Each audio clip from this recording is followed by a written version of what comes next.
Welcome to Wine Soundtrack USA. Listen to the passion with which producers narrate their winery and their world. In 30 answers, discover their stories, personalities, and passions. Hello, friends and listeners of Wine Soundtrack. This is Allison Levine, and today I am in Yountville in the Napa Valley with Kari Auringer from Silver Trident Winery. Kari is the winemaker of Silver Trident, and Kari, tell us about it. I mean, I feel like I'm in your tasting room. I feel like I'm in a ship, in a boat, on a luxury liner. Is there a correlation here? Well, that is no accident, honestly. We actually call it Silver Trident Tasting Home. Oh. As you may have noticed, it's decorated much like a home, and Ralph Lauren Home we've partnered with them. So all the decor is Ralph Lauren, and all of the wall covering, the floor covering. We also have some gallery items here. But the reason that you might feel like there's a cruise ship kind of thing, tie-in, is because Bob Binder is the proprietor, founder of Oceania Cruise Line and Regent. Yeah, so they have, he and his partner Walter have many years in the ultra premium travel luxury, and there's that natural tie-in, right, with wine and food and travel. So they finally decided that it was time to have a wine. Make a wine. Well, fantastic. So tell us a little bit about Silver Trident Winery. Well, Silver Trident Winery, our first vintage was in 2009. And I've been with Silver Trident from the beginning, which has really been great. We started very small. We started with a Cabernet Sauvignon, just a couple of hundred cases.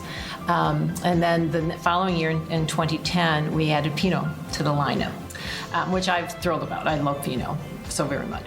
So very much. So then we added some Russian River Pinot to the lineup. And then over the years, a couple of years later, we have added a few more wines into, you'll see the Sauvignon Blanc, which we have in front of us, and we can certainly start tasting when you're ready.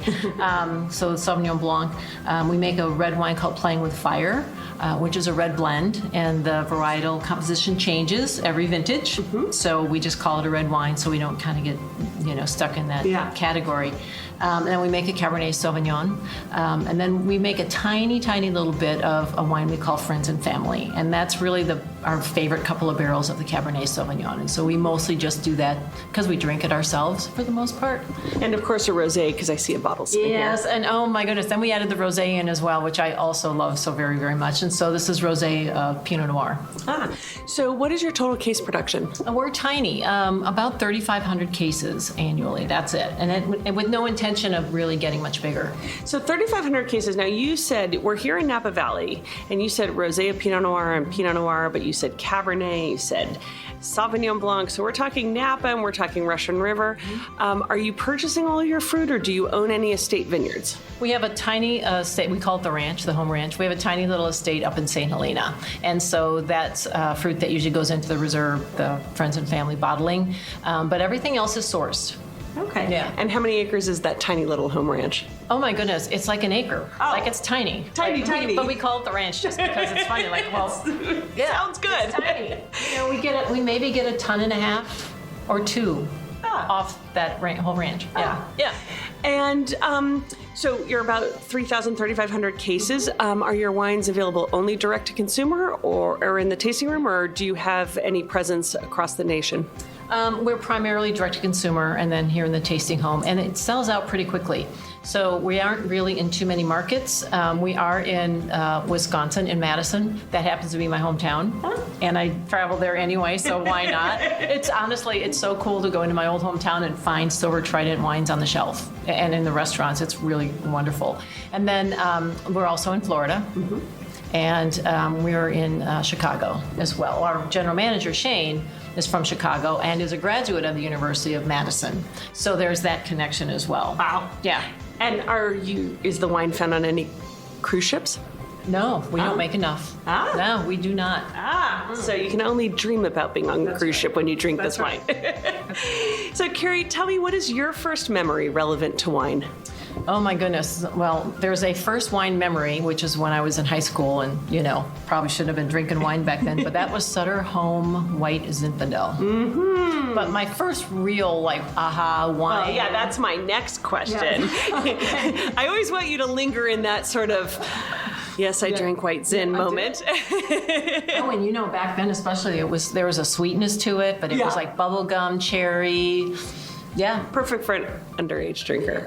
We won't talk about that. Well, and to be honest, to skate that fine line, back then, 18 was legal. So. Yes. So obviously you have, not to knock White Zinfandel, because it has a place and people love it. Yes. And it brings a lot of people to the table drinking wine. But when you started really drinking wine, or maybe, as you got into it, what was that aha moment wine? And, you may have had a few, but is there one that really stands out? Yeah, there is one in particular. When I was, my first career was in advertising and design. So I ran an agency when I was living in Dallas, and I had to host clients, right, at lunches and dinners, and I was handed the wine list. And I looked at that list every time, and I thought, I've got to figure this out. And so I just maybe don't do things halfway. I just don't. Well, clearly not, because now you're a winemaker.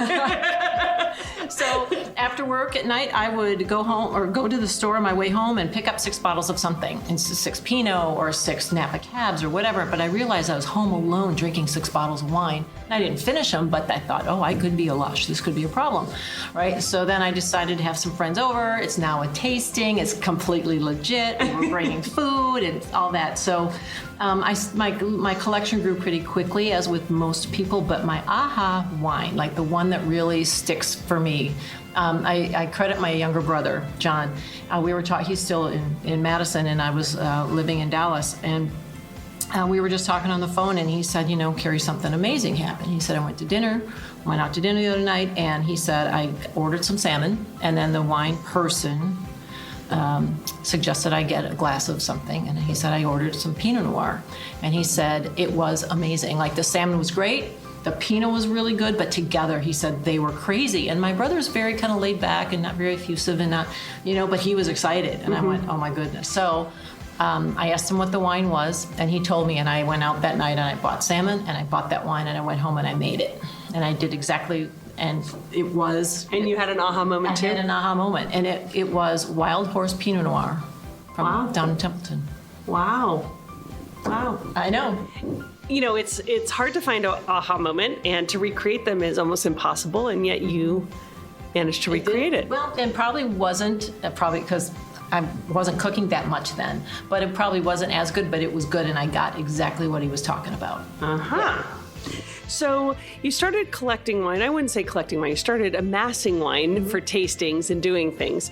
And now, now you live in California. Now you're a winemaker. Now you live in wine country. So if we were to come into your home, what would we find in your wine cellar or wine refrigerator? Would we find a lot of Napa wines? Would we find a lot of your wines, or from anywhere else in the country or U.S. or international? I'm going to check all those boxes. Out. Everything. Yeah. Do you have more wine at home than you make? Oh, goodness, yes.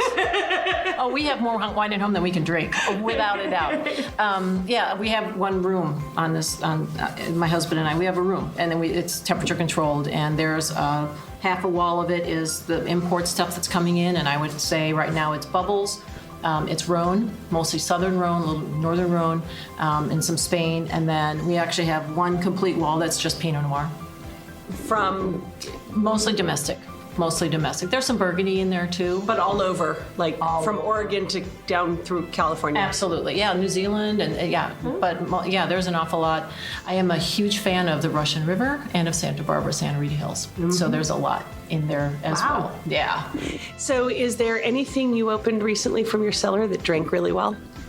Well, here's our thing at our house. If it doesn't, we just get something else. So, we put a cork in it, set it aside, and sometimes the next day you come back and it's just so much better. So, what have I had lately? The Silver Trident Pinot Noir from 2015. It's just beautiful right now. It's just like, and here's what I love, because my husband is in the wine industry as well, but sometimes he'll look across the table and he goes, wow, you're making really good wine. And that's flattering for me. He doesn't say it all the time, but we'll open something up and we have some amazing things in our cellar, and for him to actually say that, it's very validating for me. It's very validating. Oh. Yeah. So do you think there's a such thing as a perfect variety? No, because I think they all serve a purpose. I have some are less they're not my favorites. I like them a little less than others, and there's some obviously I like more than others. No, I think they all serve a purpose. If we could go back to White Zinfandel, right? Yeah. And it does serve a purpose. And like my sister has really just now been getting into wine, and she started with White Zinfandel and wanted something a little like many people do, and it's a gateway wine. It's just I think there's a place for just about everything because everybody tastes differently. Yeah, right? Absolutely. Well, so you spoke about your aha moment being a food and wine pairing moment, and your brother had the same thing. And so I'm wondering, how do you now that you cook more and have such a broad palette of wines and know more about the world of wine, how do you approach food and wine pairing? What are you looking for? Do you follow rules? Do you think there are rules that we have to follow, or do you have certain tips, or do you approach it a different way? I've been experimenting. I think you should drink what you love. Start there. And I think often people decide what their meal is going to be and then try and find a wine that fits. But I love to find a wine I want to drink and then have a meal that fits. That being said, I think there's an awful lot of combinations of wine and food pairing that people go, oh my goodness, you just can't do that. Like I opened up Silver Trident Sauvignon Blanc, the new one I had just bottled, had to taste it, and we had ribeye coming off the grill. And you would think, well, wouldn't you just get a big old Cab or Syrah or something from, Jeff's like, well, should we do Southern Rhone or do you want, I'm like, I think I'm sticking with the Sauvignon Blanc. And it just paired beautifully with the spice and the grill and the salt. I drink red wine with fish. And there you go. So you clearly, find your own way and play with it and have don't really have any rules to follow. But speaking about kind of rules or following, what's your opinion on wine critics and scores? Oh boy, that's good, and I think about this a lot. Silver Trident, we don't submit our wines for scores. And in the 5.5 years that we've been open here in the tasting home in Yountville, no one's come in and asked about them, which I think is very telling as well. I think reviewers are useful for those that are really just starting to experiment and don't really know what they like or what their palate is like. And I know that when I first started on my, oh my goodness, I'm going to buy all the wine they make in the world, I was reading those publications. And I wasn't necessarily going by the scores, but I was definitely reading the descriptions. Like I could then tell you can tell if the way that's written, that's an over-oaked wine in my opinion, or that's one that's going to be, you can start to figure out what the wine's like and not really necessarily have to pay attention to the score. So I think that they're useful, and I think if it gives a new wine enthusiast some confidence and to go out and buy some things and to experiment, then that's fantastic. So, as a wine drinker, red, white, or rosé? All of them, honestly, all of them. All of them. And then I throw bubbles in both white and rosé. On the bubble side, I love the rosé bubbles, the pink. Pink's beautiful. And it depends on where you are and what you're doing. And I drink them all. Still or sparkling? Absolutely. We like to start with sparkles, but I think they're also a good end of meal. I think if you're going to put some desserts down that are not overly sweet, then that's going to work really well again. So, I don't both. All of the above. It's a perfect answer. Why should you have to pick, So for somebody who hasn't had the pleasure to taste Silver Trident wines yet, what do you think they're missing out on? What I love about this is I've got the freedom to make wines that are true to place and true to the vintage and true to the varietal, right? So if the Napa Valley Cab, the 27 Fathoms, it's Napa Valley Cabernet. It's not something else. It's not overblown. I'm not trying to make it like another wine. This is what this vineyard gives us. I have the honor, and I'm so proud that we have some of the best vineyard sources in the valley and Sonoma as well, and really great growers growing for us. And my job is to let that be expressed. And it's while I'm detail-oriented and hands-on, I try not to intervene when I don't need to intervene. Like the vineyard sources that we have, and I don't want to make it sound like they don't need me. But those wines are so good that if you pick them right, if they're farm cooked and you pick them right, then the rest of that's easy. Yeah, that's fantastic. Fun.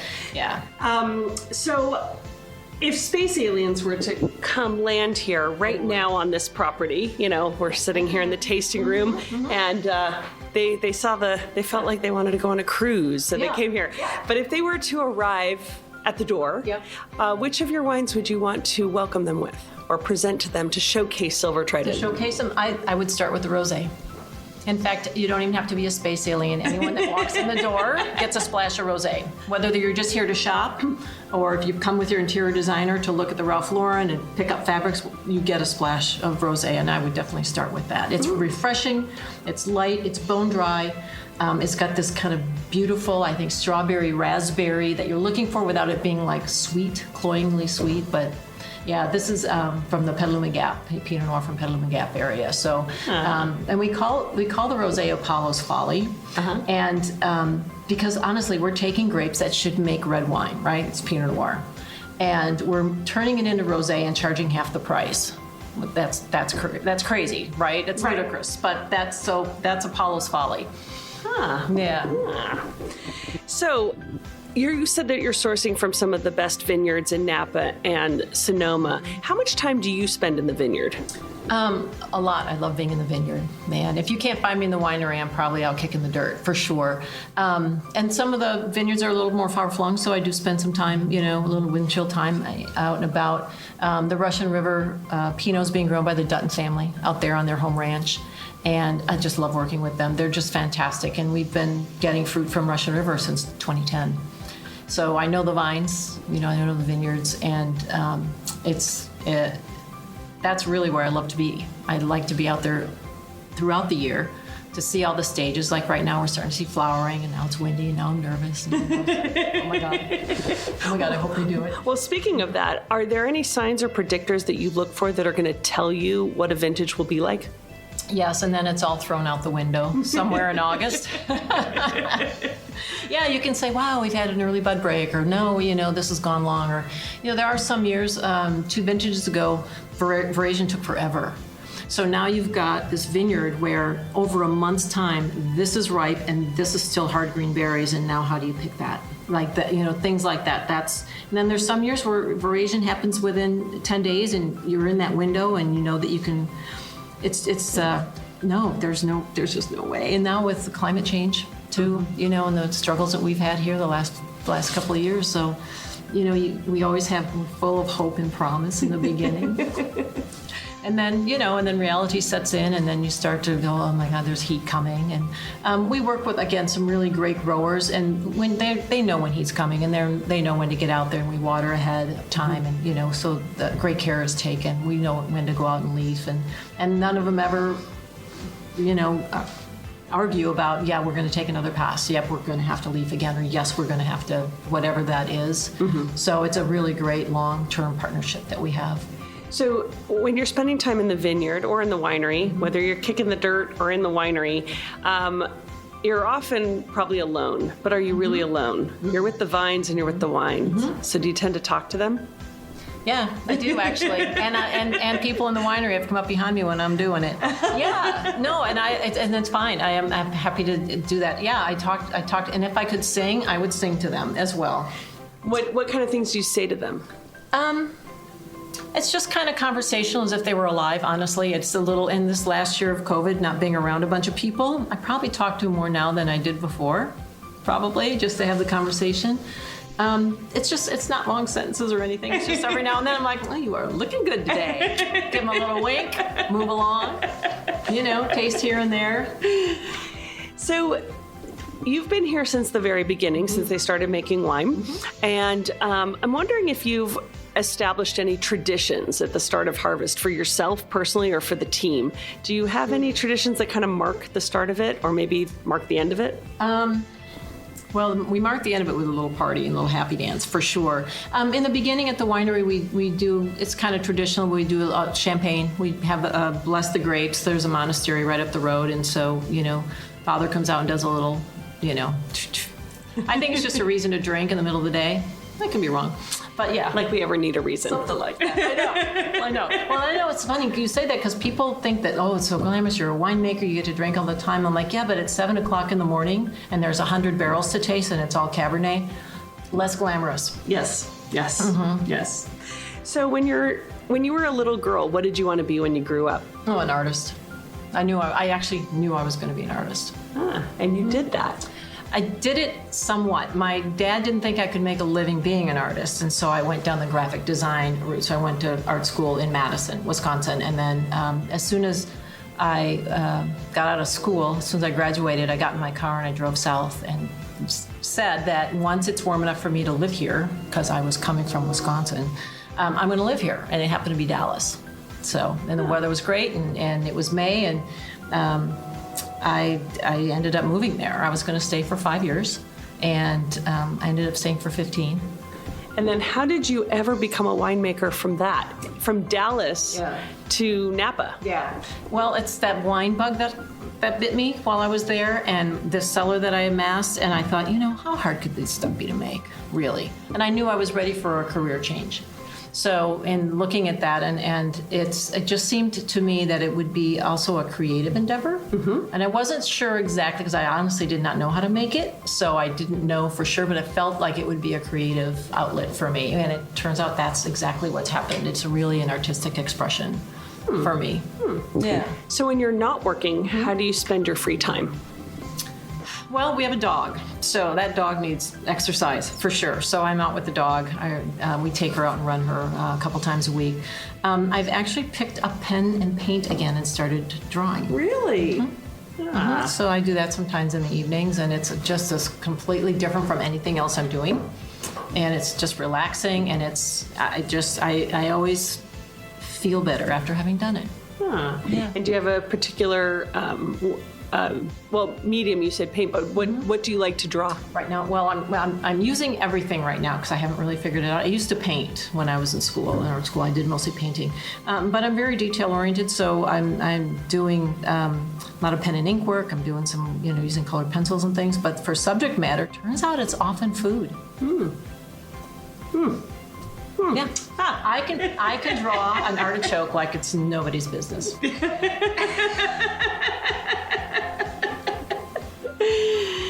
So if you're planning a romantic night for you and your husband, and maybe serve artichokes, which wouldn't work with this question, because I was going to say, what wines? But we do love them. Well, I what's not to love about them except for the fact that they don't pair well with wine. Some wines, most wine, I know, but you can correct me. But what sort of wines make for a romantic evening for you and your husband? What sets the mood? We'll start with bubbles, and it doesn't necessarily have to be champagne either. Cremant d'Alsace is one of our favorites right now. That's beautiful pink wine.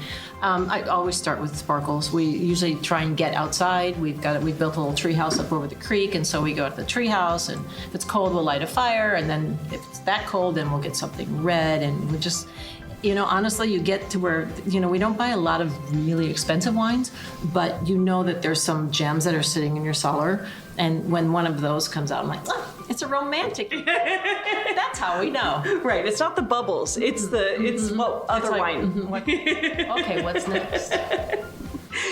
So when you think about how you have chosen to live your life and how you try to live each day or how you approach work, a lot of it is based on advice that's been given to us over the years. So is there a piece of advice that was shared with you from a mentor, a teacher, a parent, a coworker, anyone, that is a piece of advice that really stands out? Yeah, I remember a piece of advice. It was from my father, and my parents were both very, very supportive of the changes I wanted to make and move away from home and make the changes that I did. But he said to me, and now it's a cliche, I've now heard it many, many times, but he said, go big and go home. Like, go big. Like, don't do anything halfway. Just don't. Just give it everything you got, or it's not worth doing at all. Mm-hmm. Yeah, and that was that rings in my head all the time, even to the point where I'm probably doing way more on something than I should. Like okay, this will be a time you don't have to do that, but now I'm wired. But you're wired to say, go big, do it all, do it right, and give it everything you got, or don't do it. Why bother? Because for me, at the end of the day, our days are finite. Sure. Yeah.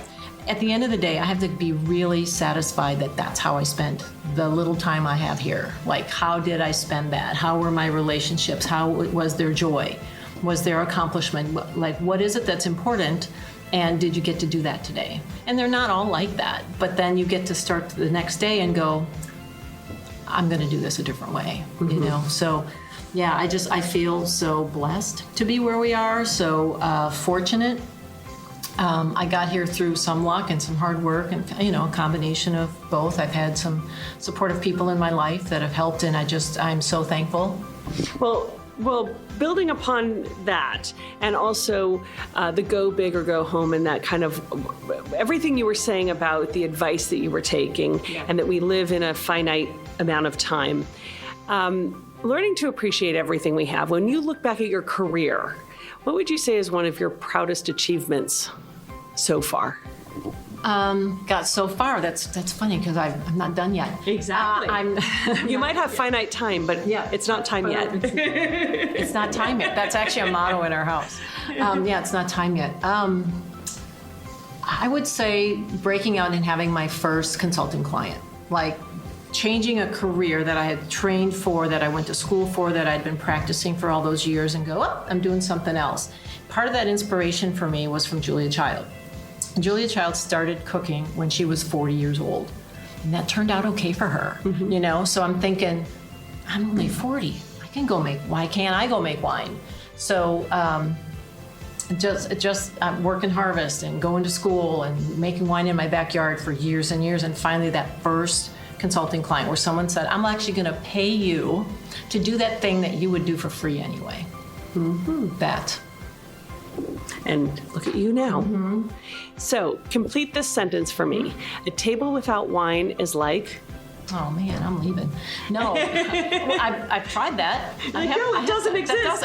I've tried that. You know, there have been times, you know, like you go, well, maybe let's just eat and we won't drink tonight, and it's just not the same. And it can be the same beautiful meal, same prepared just the way you've always prepared it, or in the restaurant where it just isn't the same. It's still delicious, but it isn't the experience. And so for me, I don't want to sit at that table.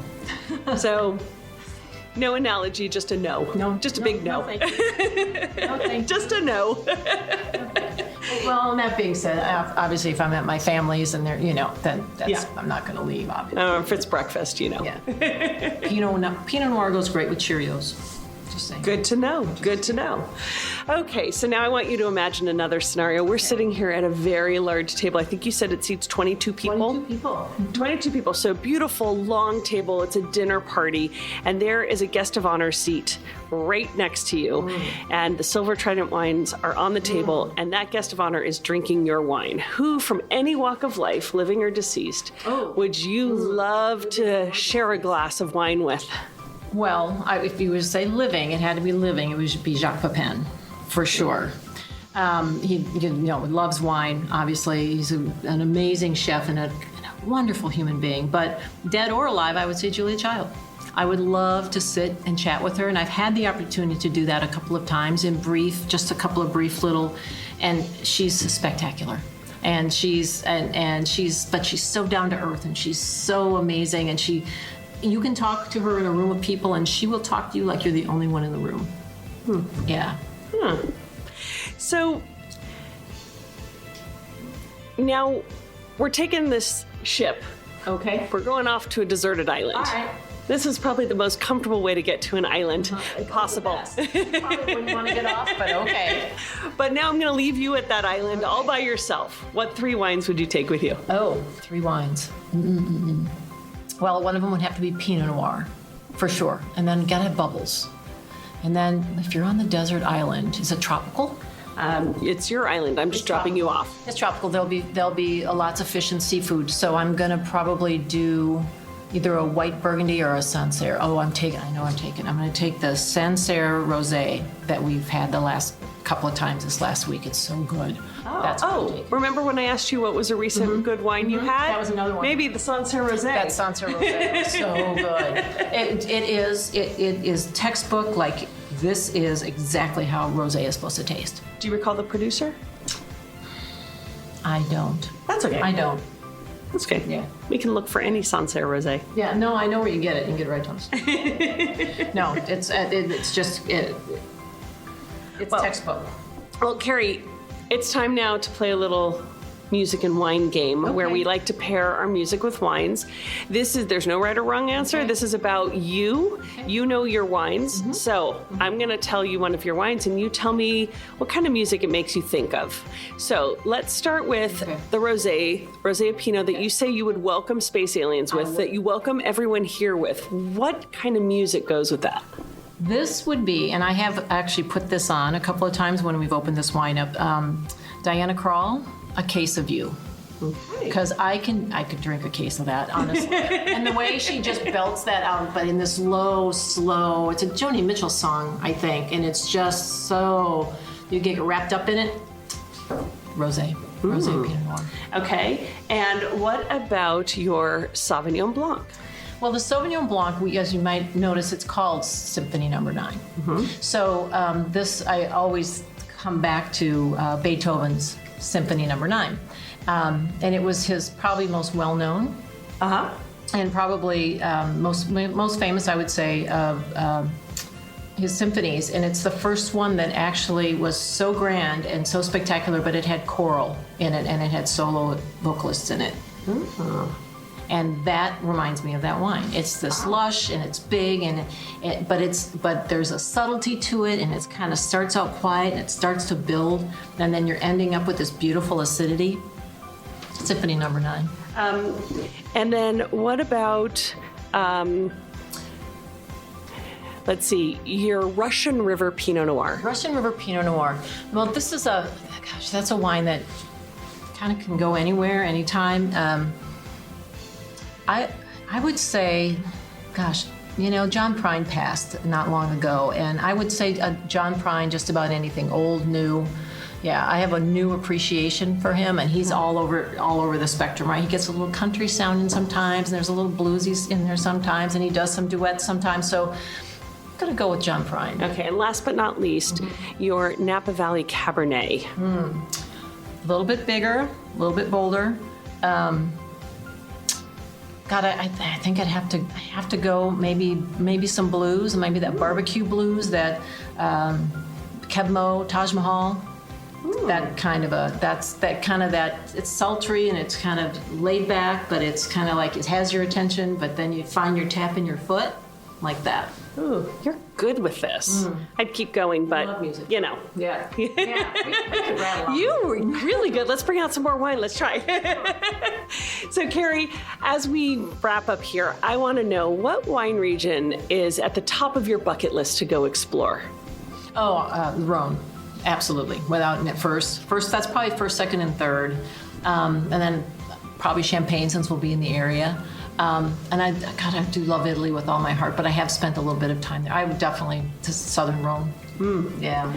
And then on the flip side, for someone coming to Napa, who has that at the top of their bucket list, if they want to come taste Silver Trident Winery wines, how can they do that? Well, they need to come right here to Yountville. We're right in the heart of Yountville, at the Ralph Lauren Tasting Home. And we're across from Bistro Gentil, if you're looking for us. And then you can get the wines, obviously, through the website as well. But please come visit. And they make an appointment? Yeah, you should make an appointment. We book up, now that we've been able to get our doors open again, we've been booking up days in advance. So yeah, it'd be great to make an appointment. And we actually have a couple of different experiences that you can do. One's with the perfect pairings. And Chef Sarah Scott, who's a local chef, she has prepared 4 nibbles that go with the four wines in the flight, and that is super fun. But we also, kind of a new offering, is the potato chip extravaganza, and we have some small gourmet potato chip companies, and we've got those paired up with some of the wines. Well, I think we're going to go off and have a potato chip and wine pairing now, because that sounds too good to pass up. Who doesn't want to have potato chips and wine? I love it. I'm serious. Who doesn't love a potato chip? Who doesn't love a potato chip? Typically, I like French fries and champagne, so potato chips and wine is a natural, It's absolutely a natural. And popcorn, potato chips, popcorn, and champagne. Well, Kari, it has been such a pleasure talking to you today on Wine Soundtrack. Thank you for sharing all your stories and your wines, and let's go have some potato chips. Well, thank you so much. I'm so glad that you came to visit, and it's been a joy talking to you. So thank you. Thank you. Cheers. Cheers. Thanks for listening to a new episode of Wine Soundtrack USA. For details and updates, visit our website, winesoundtrack.com.